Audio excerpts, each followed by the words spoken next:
chegar para Jesus e dizer, manda o povo embora, não, frase errada, não era isso.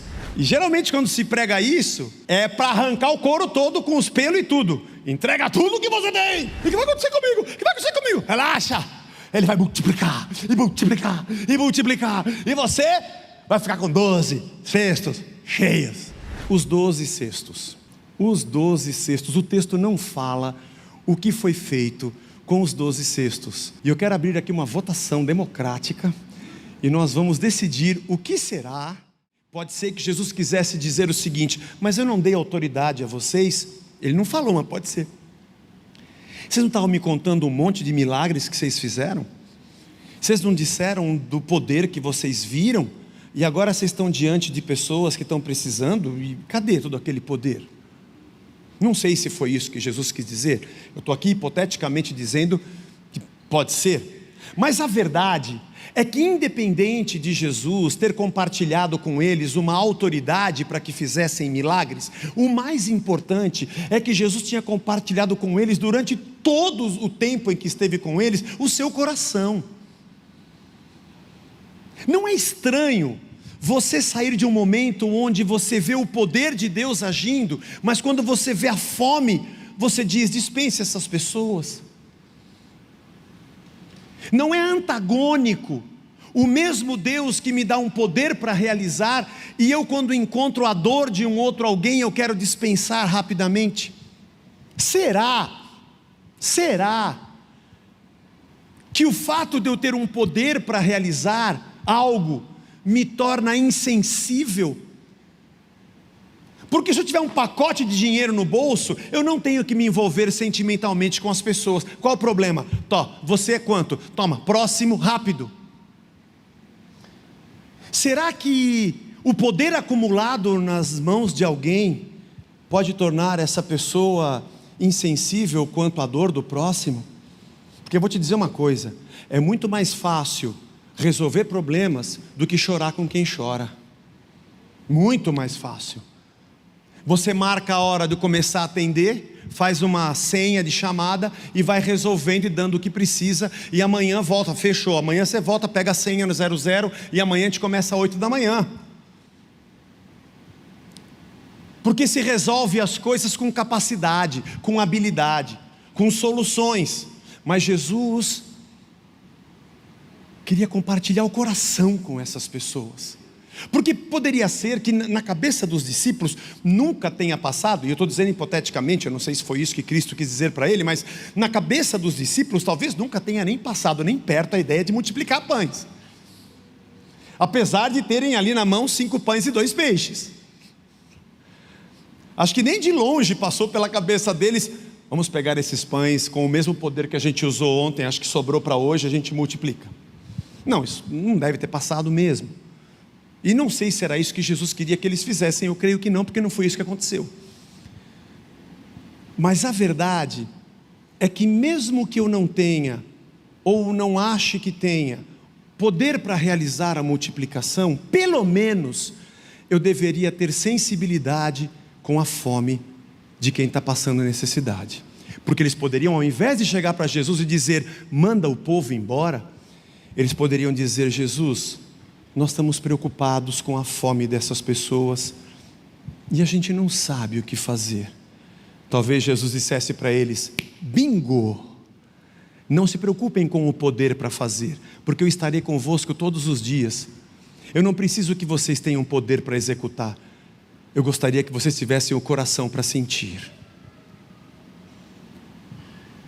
Acho que hoje nós vivemos um momento muito peculiar no nosso país, exatamente com esse tipo de atitude. Discussão de quem tem o poder para realizar, quem é melhor, quem equaciona melhor, que partido é melhor, quem é mais sábio. O que a gente menos vê é quem chora com quem chora. É quem sente a dor de quem sofre. É quem, ainda que não tenha condições de realizar, possa vir a público e dizer, eu estou triste pelo que a gente não consegue fazer. Porque talvez você não possa fazer algo dentro da sua casa que você gostaria muito. Talvez você não consiga levar a sua esposa para comemorar o aniversário de casamento de vocês em Paris, dando uma volta de helicóptero em torno da Torre Eiffel. Mas se você disser para ela: eu gostaria muito de poder levar você para andar de helicóptero em torno da Torre Eiffel, porque eu acho que você merece muito mais do que isso. Eu vou dizer para você que o seu aniversário talvez seja com esfirra do Habib's, mas o teu sentimento não tem preço. Nós nos enganamos achando que Jesus quer apenas que tenhamos poder. Nós nunca teremos, sempre será Ele. O que nós não podemos deixar de ter é um coração. Teófilo, presta atenção, é aqui que a coisa acontece. Chegar para Jesus e dizer: manda o povo embora, não, frase errada, não era isso. Há uma segunda coisa interessante aqui. Jesus pega o pão e olha para os céus, diz o texto. Comentaristas dizem que talvez Jesus ali já estivesse imaginando a última ceia, quando ele partiu o pão com os discípulos pela última vez. E ali ele estava mais uma vez simbolizando a sua própria vida, que se reparte por todos. Eu já preguei esse texto não sei quantas vezes, irmãos, em outra encarnação, eu estou dizendo, vidas passadas, em outra encadernação. E o interessante é que eu tinha outro óculos, e eu lia o texto como se esse texto falasse de multiplicação e prosperidade. E eu olhava esse texto como se fosse um texto do milagre da multiplicação. Apesar do título ser multiplicação, mas o título é a gente que coloca, o título não é Bíblia. Esse título são os editores que colocam, o milagre da multiplicação. Eu acho que esse é o milagre da comunidade, esse é o milagre da vida daqueles que não são gananciosos. Esse é o milagre do repartir, porque quem reparte nunca deixa de ter. Nós sempre aprendemos isso. Se você tem por acaso CD gravado, eu lembro quando você era bispo, você falou, Jesus, joga fora esse CD, irmão, porque quando você ouve, Deus ouve a minha voz falando aquilo, e pode ser que me atrapalhe hoje, Ele não me abençoe mais. Joga fora, não é isso. Eu sempre digo para vocês: Senhor, obrigado. Eu preciso dizer para você: obrigado. Vocês me ajudam a ser curado. Só a oportunidade que eu tenho de ler de novo o texto e dizer outra coisa já me faz eu me sentir melhor. Porque a ideia é a seguinte: quando você olha para o texto, você é um menino, essa é a ótica que se tem, e você tem que trazer os teus pães e os teus peixes para quem? Para Jesus. É isso que tem que fazer. Por quê? Porque Ele vai multiplicar. Está entendendo? E geralmente quando se prega isso, é para arrancar o couro todo com os pelos e tudo. Entrega tudo que você tem. Esse texto não fala de oferta. Esse texto não fala de dinheiro. Esse texto está falando de misericórdia, de compaixão. O problema é que o óculos é azul, e quando você põe na Bíblia, tudo fica azul. Não é o que ela diz, é o que você quer que ela diga. E aquele menino que trouxe 5 pães e 2 peixes. Tem a piada do Chico Anísio engraçada? É antiga, de que numa paróquia, numa semana de celebração especial, o padre estava falando sobre a multiplicação dos pães, e ele disse assim: e Jesus, com 5.000 pães, deu de comer a 5 homens. E tinha sempre aquele cara chato no meio da igreja falando: isso eu também faço. Ele se enganou, ele falou 5.000 pães para 5 homens, mas o padre, puxa, eu falei errado.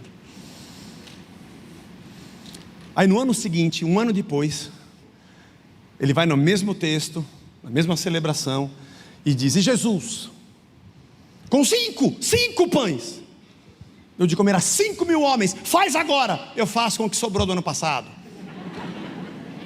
É uma piada legal, né, irmãos? Legal. Chico Anísio. Mas, onde eu estava mesmo? Eu lembrei da piada e esqueci a pregação. Não estava programada a piada.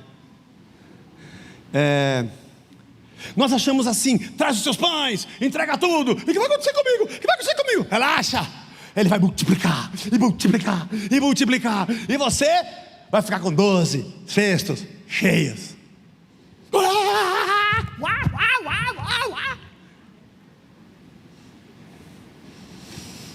O texto não fala sobre isso. O texto não fala sobre dinheiro. Preste atenção. O menino já tinha os pães e os peixes.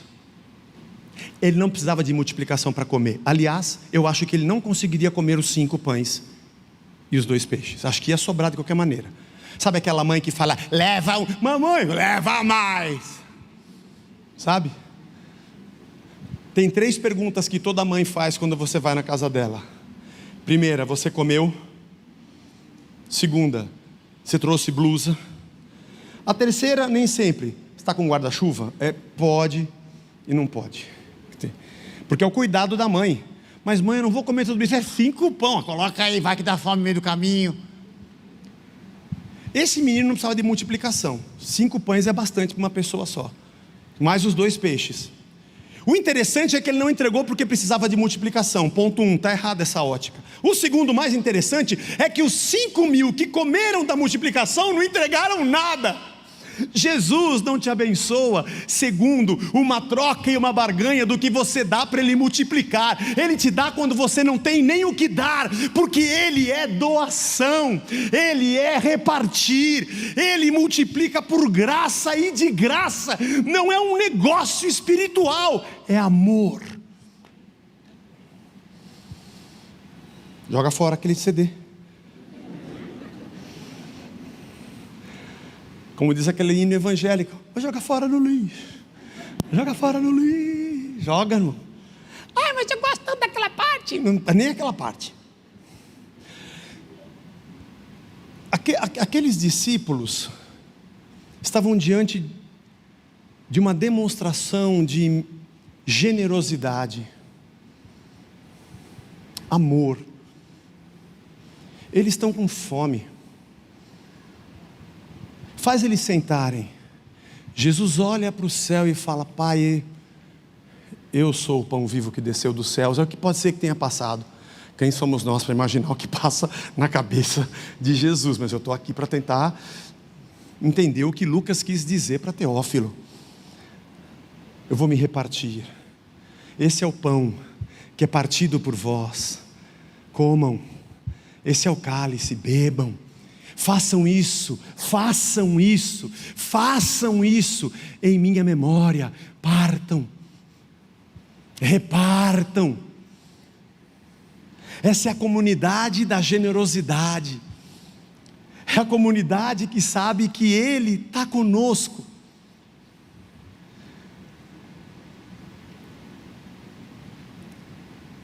Se nós não formos isso, nós não somos igreja. Não somos. Nós só somos corpo de Cristo porque estamos ligados uns aos outros. Cada membro faz o seu trabalho pelo corpo. Você percebeu que Jesus não levantou os olhos aos céus e consagrou aquele pão, o abençoou para si próprio?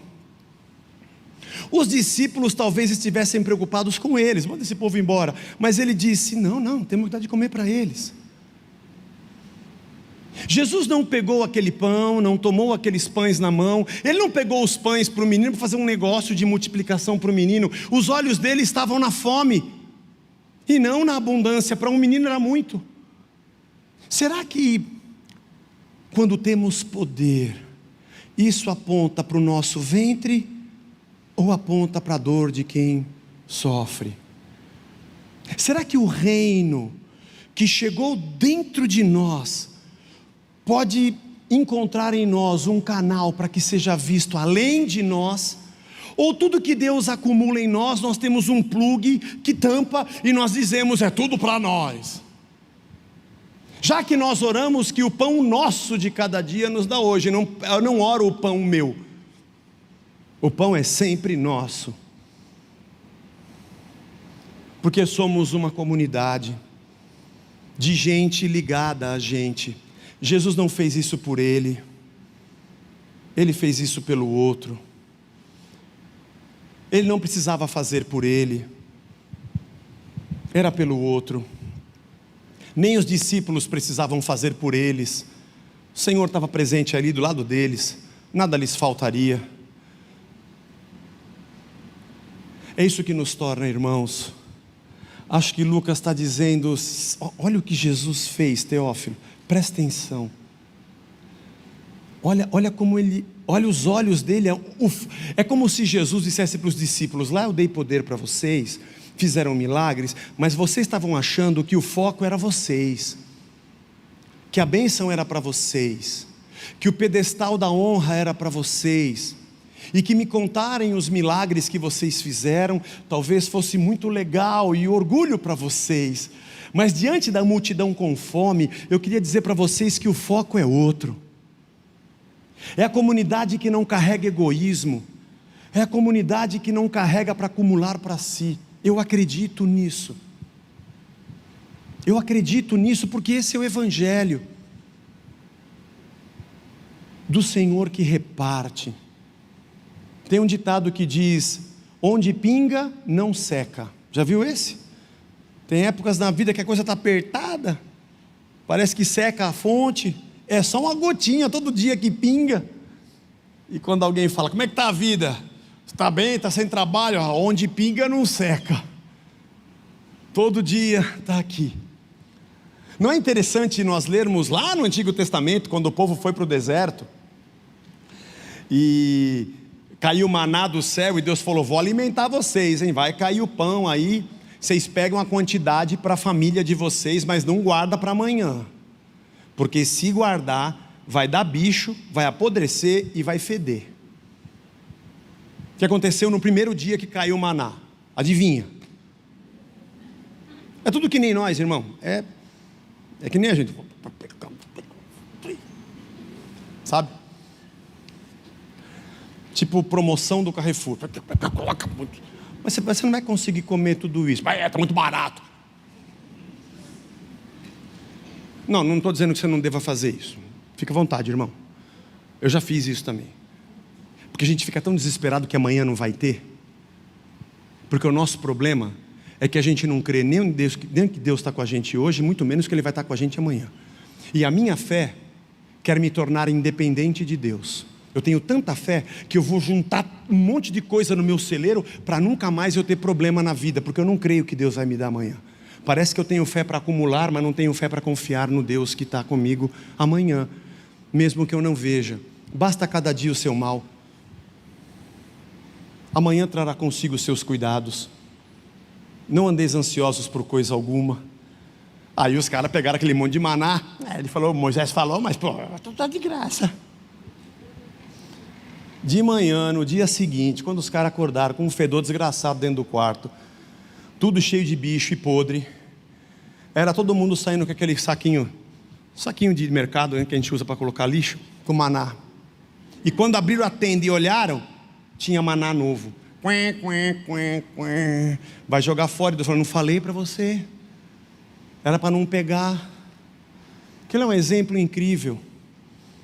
Mas parece que a nossa fé, ela foi colocada exatamente no pão e no peixe, e não no Cristo.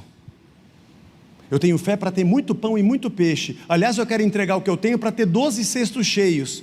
Eu não preciso de 12 cestos, eu tenho Cristo. Ele me supre a hora que eu precisar.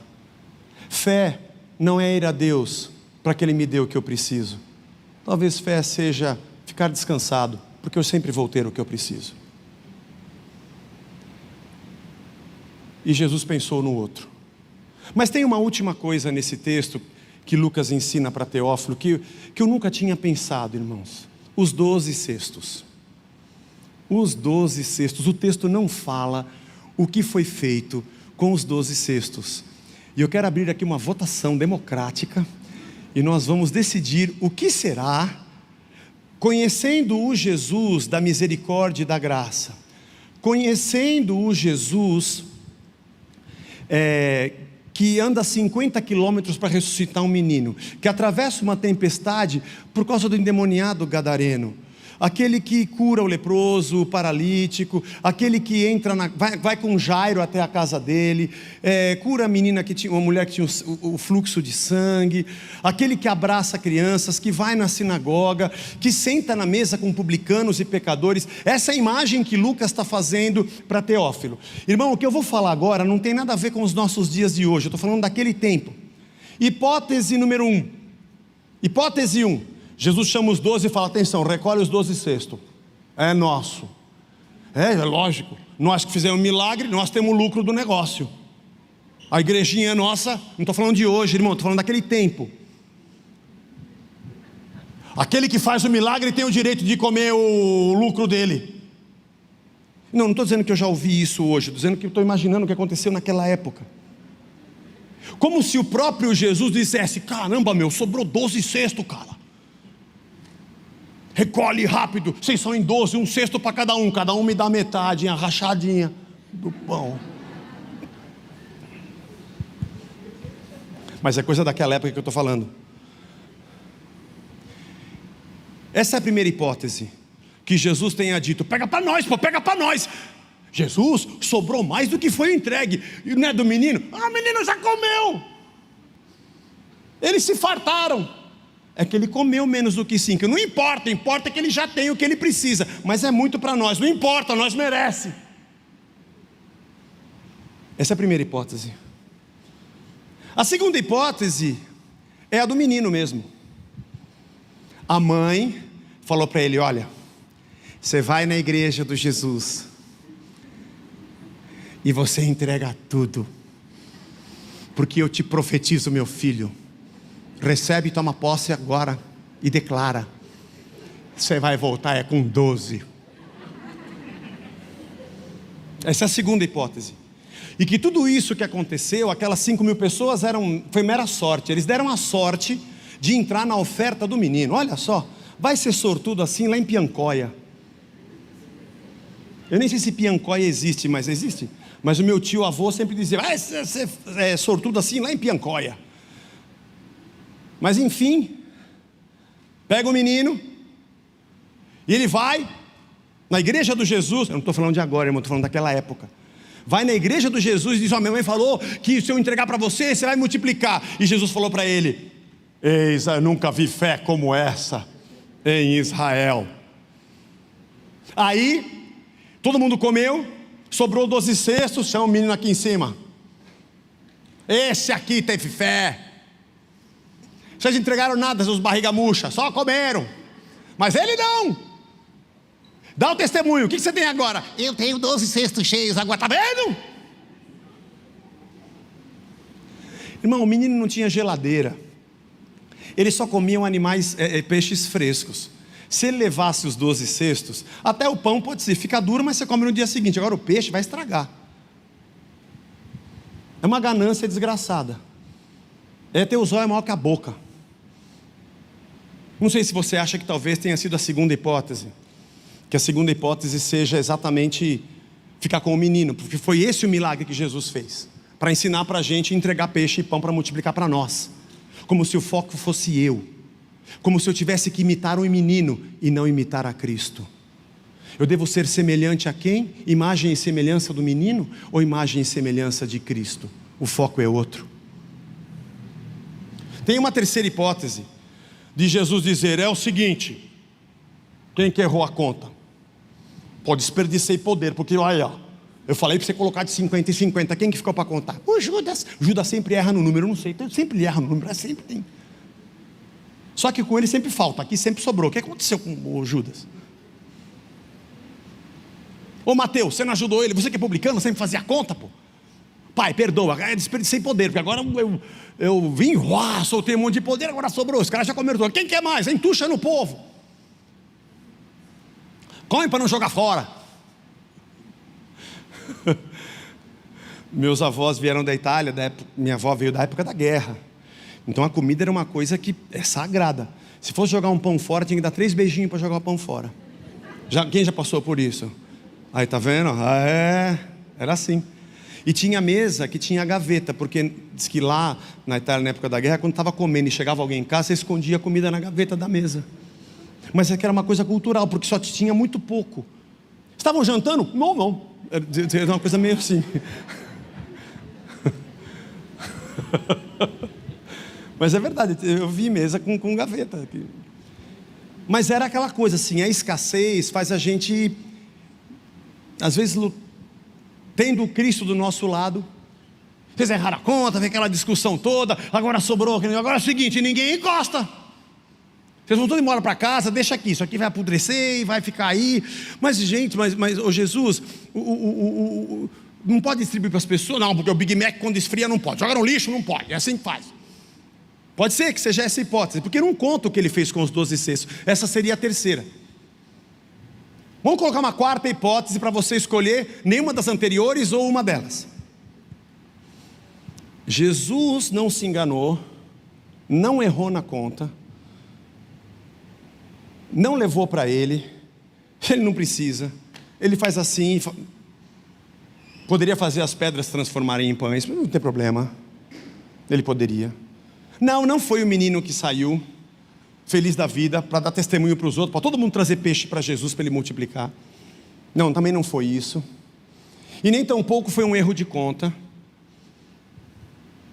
Eu fico imaginando, não está escrito, tá, irmão? Isso aqui é minha hipótese. Galera, vocês podem ir para casa agora, e eu deixei aqui 12, eu multipliquei a mais. Quem tem alguém em casa esperando e precisa, leva o que precisa.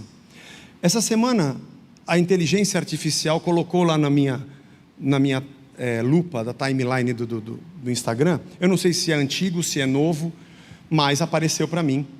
O meu experimento, as frases são em inglês, uma caixa com peito de frango, não sei se alguém viu isso, numa rua. Várias carcaças de peito de frango. Aí vem um cachorro de rua. E ele vem devagar, até meio assim. Aí ele olha. Aí ele vai e pega um peito de frango e vai embora. Aí vem um outro cachorro, olha, cheira, pega um peito de frango e vai embora. E vem um terceiro. E aí a frase escreve, na frase, né, em inglês escreve, não há ganância entre os animais. Nenhum deles pôs a boca na caixa e saiu arrastando. Engraçado, né? E diz assim, eles têm muito a ensinar aos seres humanos. Nós fazemos de Deus uma fábrica de milagres para satisfazer a nossa barriga. Mas o foco é outro. Deus não me deu poder, o poder sempre será dele. E se por acaso eu tiver alguma coisa nas minhas mãos, é para que eu reparta. E se eu repartir, não me fará falta. Acho que Jesus diria, galera, tem 12 cestos aqui. Vocês entenderam quem é o rei? Entenderam o que é o reino? Se alguém precisa para a sua casa, pode vir aqui e pegar e levar. Se você não precisar, tudo bem, vai para a sua casa. E eu acho que deu a conta certinha para quem tinha que levar alguma coisa para casa, sem briga. Eu acredito no reino de Deus assim. Eu não sei em qual das hipóteses você votaria, mas eu fiquei pensando, eu acho que seria essa. Porque agora que tem 12 e eu multipliquei, eu só quero saber se vocês vão pegar para repartir de novo ou alguém vai ser ganancioso para juntar para si. Só quero colocar na mão de vocês agora, ao invés de o menino trouxe 5 pães e 2 peixes, legal, mas eu multipliquei para todo mundo e ainda sobrou 12. Eu só quero saber o que vocês vão fazer com o meu poder. O que vocês vão fazer com aquilo que eu sou capaz de dar a vocês. Se aquilo que eu dou a vocês como bênção vai ser um laço dentro da sua ganância, ou vai ser reino dentro daqueles que precisam, no meio daqueles que precisam. E acho que aqui o Teófilo leu isso e falou, caraca, em grego, claro. Rapaz, que é isso? Que país é esse? Não é um país. Aqui tem bárbaro, grego, tem romano, tem judeu. Mas que igreja é essa? Não é uma placa, não é uma denominação, está espalhado sobre a terra. Que tipo de gente é essa? É tudo gente que morreu para si e nasceu de novo para ser a imagem de Cristo. É gente que não é guiada pelo próprio ventre, que não é refém. Ele não tem uma lombriga, ele tem uma anaconda dentro da barriga. É gente que não é governada por si, pelo seu ventre, mas a vida dele se completa na vida do outro. Se nós entendermos isso, nós vamos ter a graça de sermos chamados igreja. A graça de Deus. Sabe, bem-aventurados os misericordiosos, porque eles alcançarão misericórdia. Um ambiente de misericordiosos que vivem misericórdia. Tudo bem, eu não entro aqui dentro porque eu vim aqui buscar a Deus. Porque você sabe que Deus não está aqui dentro. Quando a gente vai embora... Aliás, foi interessante quando nós começamos a pandemia, no primeiro domingo foi muito chocante, não tinha ninguém aqui, e o Wagner falou assim: Zé, a igreja não é isso aqui mesmo. Não é mesmo. Não é. Apesar de nós agradecermos a Deus pelo lugar que abriga a igreja. Um ambiente de misericórdia, onde todos dão misericórdia, é o lugar onde todos colhem misericórdia. Porque se você veio aqui procurando Deus nesses lugares, mas uma dica boa é que Deus habita dentro dessa pessoa que está sentada do seu lado, por acaso. Talvez você nem tenha dado bom dia para ele, mas Deus habita dentro dele, habita dentro de você. E o seu dom e as suas palavras e a sua misericórdia pode ser uma bênção para ele, como as dele podem ser para você. E aquele que é gracioso para repartir, sempre será alvo da partilha do outro para si. E todos vivem debaixo da graça do Deus que reparte, do Deus que nos ensinou a amar, a dar, a socorrer, a chorar com quem chora e se alegrar com quem se alegra, a carregar a carga uns dos outros. E durante essa semana, estudando esse trecho, eu fui me lembrando de algumas situações muito interessantes, que quando nós começamos a igreja, era um período bastante conturbado, foi um momento muito conturbado. Por mais certeza que você tenha de alguma coisa que você deva fazer, quando você começa e vem as lutas, você começa a questionar se você deveria ter feito ou mesmo. Geralmente é assim, tem tanta batalha que eu não sei se era para eu ter entrado nesse negócio aqui. E eu também tive essas dúvidas. Na época eu não percebi, mas essa semana, olhando para trás, eu falei: Senhor, obrigado pelos irmãos. Em muitos aconselhamentos que eu fui fazer, o Senhor falou comigo através da boca de outros. Em momentos de crise que eu passei, me abençoaram. E a igreja, que é a comunidade dos irmãos, é que tem o amor, para que eu pudesse viver. Porque se você acha que é você que depende do que eu estou fazendo aqui, você está errado. Todos nós precisamos uns dos outros. Todos nós precisamos uns dos outros. E talvez você tenha deixado de conhecer mais profundamente o que é de verdade ser comunidade de Cristo, porque você conhece pouco quem está do seu lado. Agora, quando a gente compreende o que é partilhar e repartir, é no meio disso, que não tem nada a ver comigo e nem com você, mas Deus multiplica. E todos nós que decidimos doar misericórdia, também dela somos alvo, e todos nos alegramos por sermos a comunidade de Deus.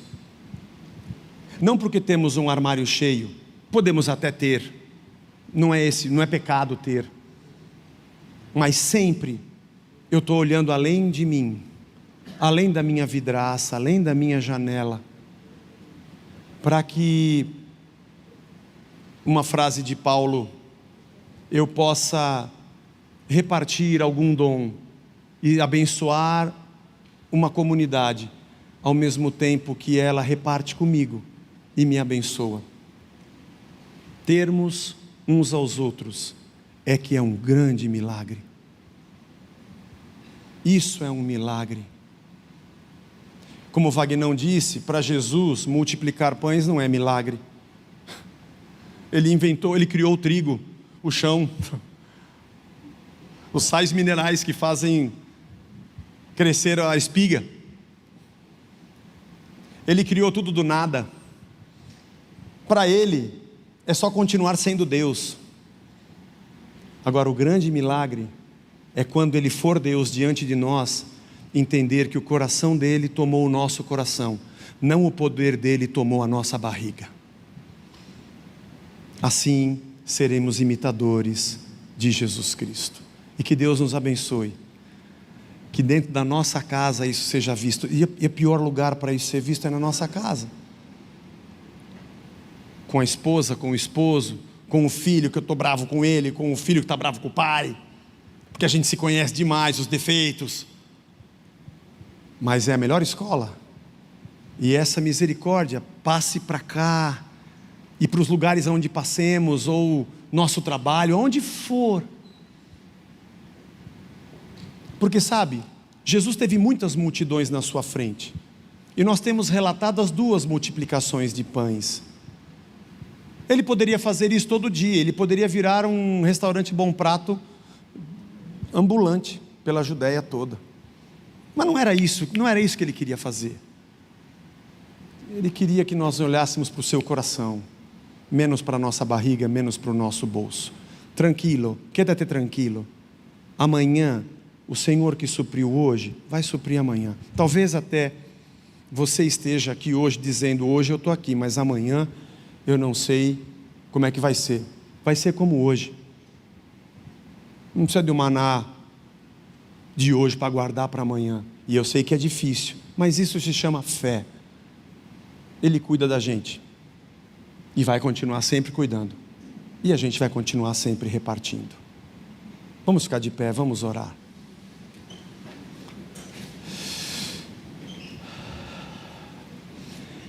Senhor, muito obrigado pela Tua palavra e pelas coisas que Lucas escreveu para Teófilo, que hoje fazem sentido e fazem tanto sentido para nós. Muito obrigado, Senhor. E muito obrigado, Pai, porque o Senhor está conosco. O Teu Evangelho é nossa comida. É a Tua presença que renova a gente para seguir. É a Tua palavra que nos transforma cada dia para sermos iguais ao Senhor, parecidos contigo, cristãos, parecidos com Cristo. Porque nesse mundo que a gente vive, Pai, essas coisas que Lucas disse aqui, não tem sentido nessa terra. É quem acumula, é quem está no topo, que vai ser imitado. Mas o Senhor nos chamou para imitar aquele que reparte. O Senhor nos chamou para imitar aquele que doa, aquele que partilha, aquele que muda o foco do seu ventre para o próximo, que cria uma comunidade generosa, de gente que ama a misericórdia e é misericordiosa, e vive e cria um ambiente de misericórdia, da qual ela também é alvo. Nos faz ser assim, Senhor, começando da nossa casa, passando pela nossa família, trabalho, comunidade, igreja, e em tudo que fizermos. É uma luta constante, Senhor, contra a nossa ganância, porque naturalmente nós somos gananciosos. A gente se preocupa com o que vai ter amanhã, nós queremos 12 cestos cheios, porque é difícil confiar que amanhã o Senhor vai dar de novo. Nós queremos dispensar a multidão, porque a gente já está de saco cheio, e o Senhor está dizendo, o foco é outro. Nos abençoa, guarda-nos, nos ajuda a sermos luz no meio das trevas, nos ajuda, Senhor, a sermos sal nessa cidade que a gente vive. Nos ajuda, Senhor, a testemunharmos, sermos um sinal do Teu reino aonde nós pisarmos, e que nossa vida comunitária seja uma família verdadeira, como grãos de mostarda que vão crescendo no Teu reino e viram uma árvore grande e as aves vêm fazer os seus ninhos, e que quem se aproxima de nós possa encontrar aconchego, possa encontrar socorro, possa encontrar não a nossa fama, mas o que está por cima de nós, o Senhor que ama e partilha, está aqui no nosso meio. O Jesus que reparte está entre nós. O Jesus que olha para o outro está entre nós. O Jesus que me ensinou a amar o próximo como a mim mesmo está entre nós. E nossa comunhão como Teu povo seja um louvor ao Senhor e seja alegria para cada um de nós, como Teus filhos, para a Tua glória. Abençoa a nossa semana que está se iniciando hoje, nos guarda, nos protege, traz a gente de volta na próxima semana, abençoados por Ti, e que seja uma semana onde nós possamos demonstrar o que temos aprendido na Tua palavra, em nome de Jesus. Amém.